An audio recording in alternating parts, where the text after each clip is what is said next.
കഴിഞ്ഞ ദിവസത്തെ ഏറ്റവും നല്ല വാർത്തയിലൊന്നായിരുന്നു ഉർവശിയുടെ പുത്തൻ വീടിൻ്റെ പാലുകാച്ച ചിത്രങ്ങൾ.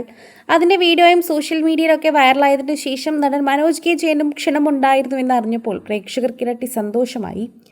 ഇപ്പോഴിതാ അമ്മയുടെയും അച്ഛൻ്റെയും കൊല്ലത്തെ വീട് പാലുകാച്ചലിന് ശേഷം താരപുത്രി ഒറ്റയ്ക്ക് തിരിച്ച് അച്ഛൻ്റെ അരികിലേക്ക് വിദേശത്തേക്ക് പറന്നിരിക്കുകയാണ്. ഇത്തവണത്തെ ഓണം താരപുത്രി വിദേശത്ത് അച്ഛനോടൊപ്പമാണ് ആഘോഷിച്ചിരിക്കുന്നത്. കഴിഞ്ഞ കുറച്ച് നാളുകളായി ചെന്നൈയിൽ അമ്മയോടൊപ്പമാണ് താരപുത്രി എപ്പോഴും നിൽക്കാറുള്ളത്. എല്ലാ ആഘോഷങ്ങൾക്കും എല്ലാ കാര്യങ്ങൾക്കും മുൻപന്തിയിൽ നിന്ന് കുഞ്ഞാറ്റ ഉർവശിയോടൊപ്പം തന്നെയാണ് നിൽക്കുന്നത്. എന്നാൽ ഇത്തവണ ചെറിയൊരു വ്യത്യാസം ഉണ്ട്. ഇത്തവണ അച്ഛൻ്റെ അരികിലേക്കാണ് കുഞ്ഞാറ്റ പറന്നിരിക്കുന്നത്. എപ്പോഴും അച്ഛൻ്റെ മകളായി വളർന്ന് ജീവിച്ച് ശീലിച്ചൊരു പെൺകുട്ടിയാണ് കുഞ്ഞാറ്റ. അതുകൊണ്ട് തന്നെ അച്ഛൻ്റെ അരികിലേക്ക് എത്തി ഓണം ആഘോഷിക്കാൻ കുഞ്ഞാറ്റയ്ക്ക് ഇത്തവണ ഒരുപാട് ആഗ്രഹമുണ്ടായിരുന്നു.